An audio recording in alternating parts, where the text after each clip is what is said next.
Before we start, here how's my hair turned out. This is the final results. If you're wondering how I got this soft layer at home without going to a salon, keep watching. Welcome back to my YouTube channel, guys. Do subscribe to my channel if you are new.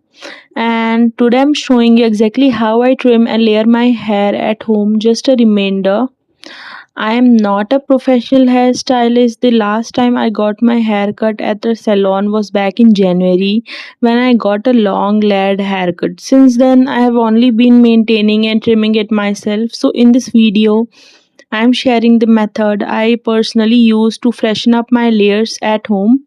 If you decide to try it, please be careful and cut only a little at a time because you can always trim more, but you can't put the hair back. Let's get started. Okay, before we actually start, a quick little thing. If you don't want to hear my bug, you can go just specific steps. Don't worry, I have timestamp in the description. You can jump straight to whichever part you need, whether it's tying first pony, second pony, face framing, point cutting, etc. before and after. But if you do stay and chat with me, I genuinely appreciate. The very first thing I'm doing is brushing my hair really well. I always make sure there aren't any tangles because that helps the haircut turn out much more even. I also prefer cutting my hair when it's completely dry since wet hair stretches and can end up looking much shorter once it dries. So don't skip this part, just brush everything out. Now I'm gathering all my hair into a high ponytail right at the top of my head. I make sure it feels centered and smooth because that affects how the layer turn out. I'm checking from the front and aside to make sure there aren't any bumps. Once everything feels secure, I'm deciding how much I actually want to trim. I always remind myself that it's better to cut less than regret cutting too much, so I'm only taking off a small amount today because this is just a maintenance trim. Now comes the first part. I'm cutting straight across the ponytail. I know it can look a little scary when you do it yourself. Staying calm and taking off only a little hair makes the process much less stressful. I don't rush this step because I want the ends to stay as even as possible. After the first cut, I like to check the entire before moving on. Okay, next I'm changing the ponytail position. This second ponytail helps soften the shape and create more natural looking layers. Again, as you can see, I now have v-shape kind layer at the back. Again, I'm brushing everything smooth before tying it up because every little detail matters. Once I'm happy with the placement, I'm trimming another very small amount, just enough to freshen up the haircut. Now I'm taking my hair down for the first time to see how everything is looking. Now I'm sectioning my hair into two halves, so instead of cutting everything together again, I'm repeating the same ponytail method. Now pull the hair straight and again go short however you want to, and that cut it through. And here I'm cutting my layers.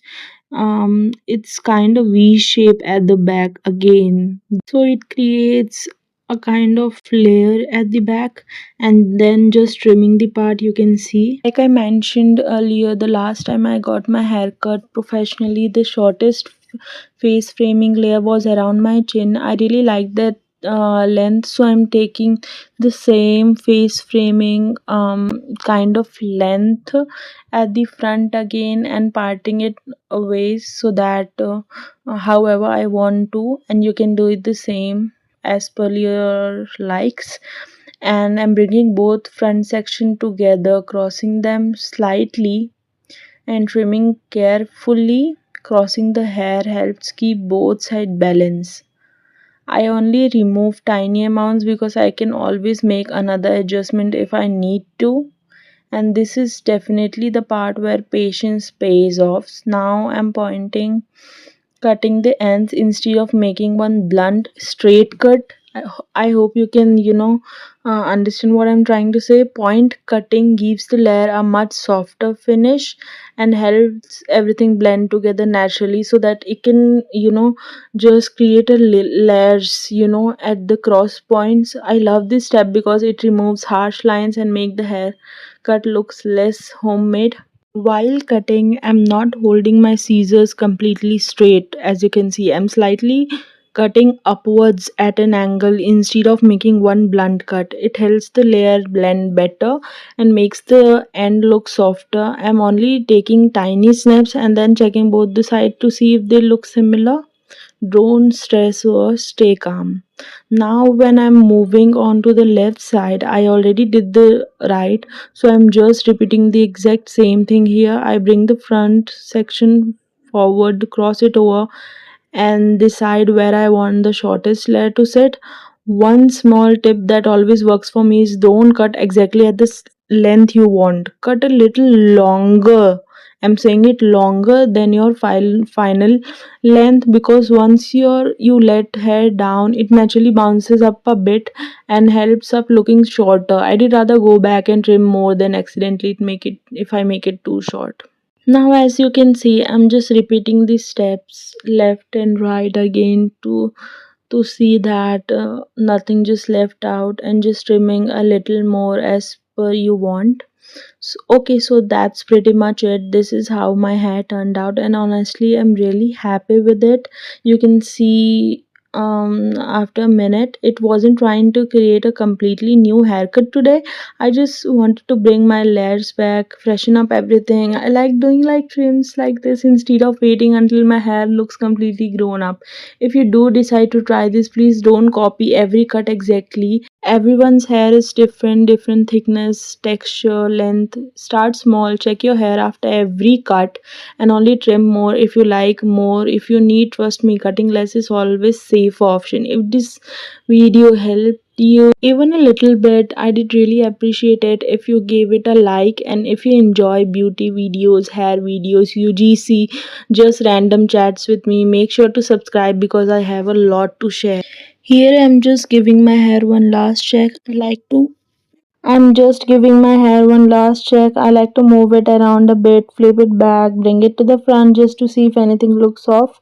Sometimes a tiny piece looks stronger than the rest. If I notice something, I only trim that one section. Other than that, I don't do anything apart, just here doing the same thing. Because this time I don't wanna go to the salon, because it takes 3 hours and more than that just to do a haircut. So I just pissed off by that. So I look up to do it this at home. Maybe next time I'll go and vlog there too.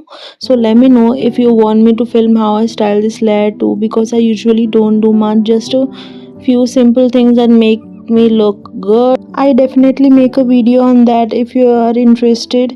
If you have any questions about this haircut, just leave them in the comments. I'll try my best to reply. Okay, so that's it from me. Thanks for watching. I'll see you in the next one. Subscribe before I regret this. So bye. And in the last clip, you're gonna see why am I cried after. What's that English? Okay, whatever. BRB crying all over the hair. I just cut it into बिना देखे मत जाना last part please.